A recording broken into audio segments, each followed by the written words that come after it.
Hola, ¿qué tal? ¿Cómo están? Buenas noches, bienvenidos a Zona Deportiva. Ya estamos listos para compartir lo mejor de este fin de semana. Por supuesto, no ha habido fútbol nacional, pero tenemos muchísimas cosas y muchos temas. Esta noche estoy nada menos que con el doctor Fernando Sánchez Bardales, a quien le damos la bienvenida, porque es un tema que queríamos conversar con él, es especialista en la materia y se había trabajado durante la semana. Ya hace 7 días que se fue Yair Clavijos, un jugador de 18 años en Sporting Cristal, y que murió de un paro cardíaco jugando el partido entre Real Garcilaso y Sporting Cristal en un encuentro que ha generado una serie de comentarios. De manera que vamos a darle a Fernando, lo tuteo porque somos promoción, nos conocemos de barrio, de antaño, y le agradezco tu presencia, Fernando, esta noche acá.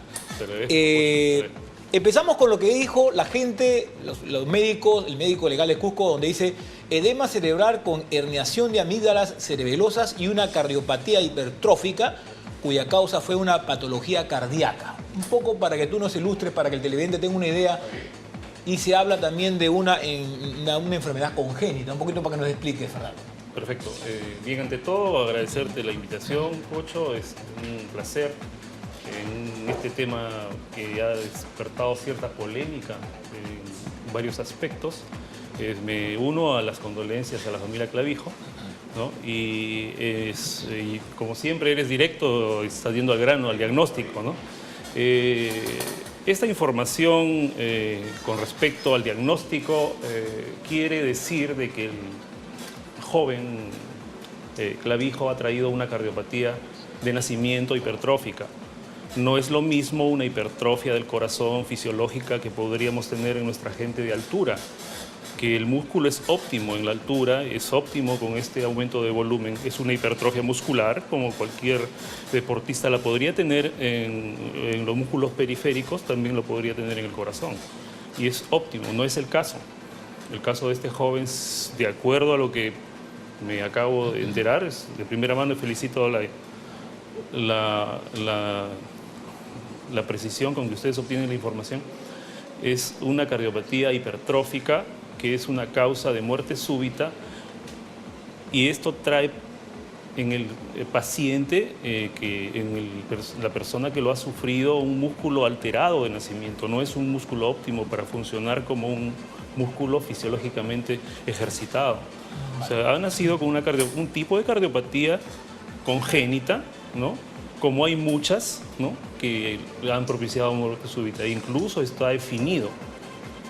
Empecemos por definir muerte súbita, que ocurre la muerte cerebral debido a una parada cardiorrespiratoria, luego de una isquemia, o sea, quiere decir de que la circulación no lleva sangre al cerebro, ocurre una falta de oxígeno, y esto produce el edema cerebral, la herniación supratentorial, etc. Y esta es la muerte cerebral consiguiente, ¿no? Este es eso es lo que compete al diagnóstico ¿no? Parada cardiorrespiratoria y muerte cerebral sucesiva, debido, en este caso ya entra en la polémica, ¿qué se debió haber hecho? ¿Por qué no se hizo maniobras de resucitación adecuadas? ¿Por qué no se obtuvo que el paciente se resucite o reanime en el momento, ¿no? Para ordenarnos un poquito, así es. Este jugador o este chico estaba condenado a no hacer fútbol. Bueno, si es que se le hubiera detectado esta situación. Es una pregunta importante, interesante, porque trasciende a la situación no del deporte solamente nacional, es en el mundo. En el mundo hay muertes súbitas en los países que incluso coberturan la preparación del paciente, el estudio de la función cardíaca, no solamente la actividad eléctrica del corazón, sino también por el ritmo cardíaco, la electrofisiología cardíaca, y aún así hay casos de muerte súbita, ¿no? En Europa hay históricamente muertes. Estábamos conversando previo a esta entrevista, que esto se parece mucho a la muerte del camerunés Vivian Foe, ¿no? Claro. En una Copa Confederaciones del 2003-2004, ¿no? Y todos nos impactamos cuando cayó y los ojos blanquearon del camerunés, ¿no? Y era una promesa, era un jugador ya consolidado y tuvo este diagnóstico similar con cardiopatía hipertrófica dentro de todo el contexto que... Pero este diagnóstico, sabiéndolo, teniendo conocimiento, el chico evitaría jugar, ¿o no? O el deportista. Sí, es O sea, no debía haber hecho deporte. Uno podría ponerse en el lugar del quien era responsable de él, ¿no? Su tutor, su mentor, su padre, su familiar, que estuviera con el conocimiento de una patología cardíaca. Era recomendable observarlo y hacer pruebas complementarias, ¿no?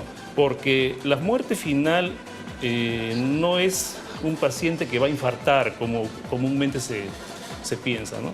Hay trastornos ya del ritmo cardíaco y puede ir a una fibrilación. Por eso ya están hablando mucho del desfibrilador. Bien, ¿qué recomendarías en el caso de los clubes? Porque la realidad nuestra es otra, totalmente distinta, ¿no? Entonces, no hay, creo yo, en ningún club de fútbol peruano que se haga un buen examen médico, sobre todo. Inclusive, creo, y no peco, de que el traumatólogo, que es el que todos los clubes tienen un traumatólogo como médico, es el general que a veces maneja esta información. Claro, yo quería extrapolar lo del extranjero versus lo nuestro. Lo nuestro en realidad es un polo opuesto en el sentido de que el examen médico es hecho por médicos generalmente generales, redundando, y quien ya toma las riendas es un kinesiólogo o un traumatólogo, ¿no? O el kinesiólogo con consultor traumatólogo. Así es. ¿No? Eso es la medicina deportiva aquí, no es como una ciencia que se está llevando a cabo en Brasil, que está cerca y tienen toda una ciencia del deporte. Ahora, ¿a Clavijo no se le hizo bien el examen médico en el club? Bueno, no lo sé, pero es lo que quería decir. En nuestro medio, lo más probable es que hayan pasado por alto el hecho de que les hacen pruebas físicas y definitivamente esto ocurre. Estas muertes es lo que quiero definir. Esta muerte ocurre en atletas de alto rendimiento. Este tipo de muertes súbitas no es en una persona mal entrenada, en una persona sedentaria. Siempre esto pasa, la muerte súbita en el deporte es de alta competencia, de gente muy entrenada, de gente de alto rendimiento y juegan, ¿no? Muchos de ellos en coordinación con su médico, el propio jugador en algunos casos han transado para que esto no salga a la luz y él siga jugando porque es su trabajo. Y bueno, pues muchos no ha pasado nada y en algunos sí han habido lamentables muertes. Ahora, otro de los temas que se ha manejado es el bendito desfibrilador. Claro. ¿Había necesidad y urgencia? Si estaba ese desfibrilador, ¿Clavijo se salvaba? No necesariamente. Supongamos que un desfibrilador, hay tipos de desfibrilador. Hay desfibriladores paralelos, quiere decir que no es necesario que alguien tenga mucho entrenamiento ni que sea especialista en cardiología para tomarlo. Para usar. Exactamente, ¿no? Él se prende y habla y te va indicando qué debes hacer. Pero supongamos que esto hubiera ocurrido en un momento en que el partido se está desarrollando en lluvia. ¿Vas a trabajar corriente en lluvia? No vas a poder. No es posible, ¿no? No es recomendable y yo creo que no va a haber quien se atreva a coger los electrodos y trabajar corriente en lluvia, ¿no? Es por eso que no es considerado indispensable, ¿no? Lo indispensable es tener una cobertura de recurso humano que prevenga estas cosas, ¿no? Quiere decir de que el examen médico debe ser definido para filtrar a aquellos con índices de sospecha de cardiopatías que van a ir a cardiología. Y la cardiología ya tiene diversos estudios, se hace un screening de la actividad eléctrica del corazón, ¿no? Las pruebas, la detección de arritmias por los Holters y sobre todo en este caso una ecocardiografía, ¿no? Por ejemplo, una ecocardiografía que dice lo que separa el corazón derecho del izquierdo, el tabique, está de 25 milímetros, tiene este diagnóstico, ¿no? Tiene que observarse para el deporte, ¿no? ¿Qué pasa al final para que ocurra la muerte súbita? Empieza a trabajar el corazón y fibrila, y cuando ya se hizo el screening en otros países y le dicen, bueno, vas a hacer deporte, pero vas a tener un desfibrilador implantable automático, que es como un marcapaso que se lo colocan en el cuerpo y automáticamente cuando se presenta esto, salva la emergencia. O sea, podrían haber jugadores que utilizan ese desfibrilador, sobre todo en Existen Europa, jugadores. ¿no? Existen jugadores. Sí, o sea, en Estados Unidos, en básquet, ha habido muertes súbitas. En España, en ciclismo, han habido muertes súbitas y en fútbol, ¿no? Hace poco también en el Valencia han habido 2 muertes en Valencia, en el equipo Valencia. Ellos tenían el desfibrilador colocado. Inclusive hubo un español que fue resucitado 3 veces y posteriormente, en las siguientes 24 horas, hizo 3 paradas más hasta que falleció, ¿no? Por eso la definición es quien, ocurrido el evento, muere algunos definen como que mueren en las primeras 24 horas incluso, ¿no? Bien, para terminar, ¿cuál sería tu consejo a los clubes? ¿Cuál sería tu consejo a la gente que está inmersa en el deporte y que por ahí no tiene conocimiento de que el deportista está en este riesgo, ¿no? Que hay que mejorar. Es de las raíces de clubes organizados que tengan una filtración de jóvenes que no tengan factores de riesgo para esto. Me habías hecho una primera pregunta, yo sé que el tiempo es corto, pero las cardiopatías congénitas, algunos la presentan y es muy evidente porque están los niños que le llaman azules y otros no.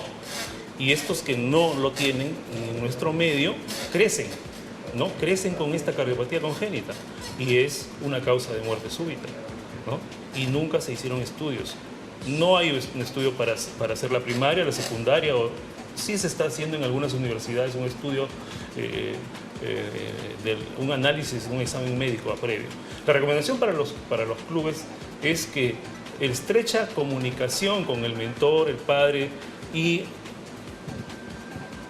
traer todos los antecedentes de una información que le llamamos... Ahora, hay necesidad de un cardiólogo, ¿no? En cada club. Por supuesto. O por lo menos un convenio con una clínica, con un hospital, ¿no? Sí. En Alemania, en Europa, en los entrenamientos está la ambulancia con el desfibrilador y con gente que está entrenada en resucitación inicial, en resucitación de un paciente que hace un paro, ¿no? Porque ya están prevenidos, ¿no?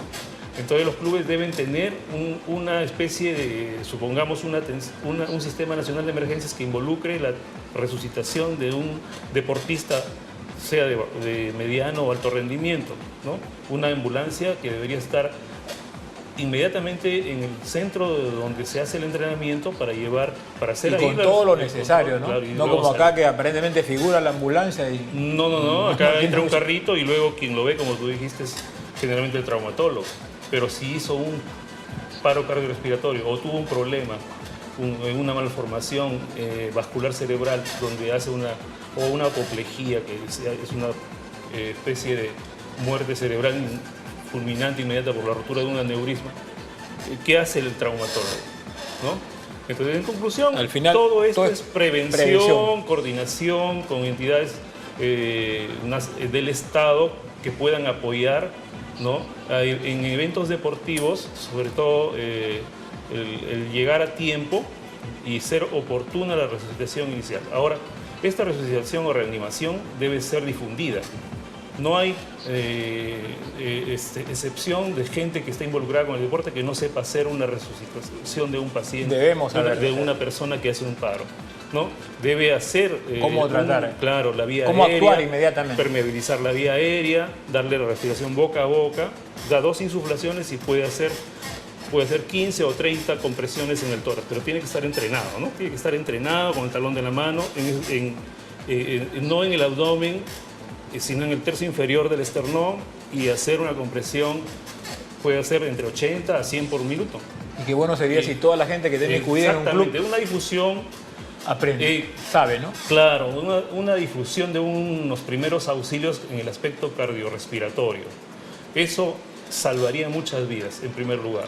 Por supuesto que la gente que está involucrada y responsable del equipo tiene que ver un médico que esté... Si es un médico general, puede estar entrenado en cardiología, puede estar capacitado en reanimación, ¿no? En la reanimación cardiopulmonar básica tiene que estar entrenado y eso salvaría la mayor cantidad de vidas. El desfibrilador, como dices, es polémico, ¿no? Es polémico, no es la piedra angular de este problema, ¿no? Pero si es que se tiene, va a haber un momento de saber utilizarlo y quien tenga que usarlo va a tener que definir diagnóstico, ¿no?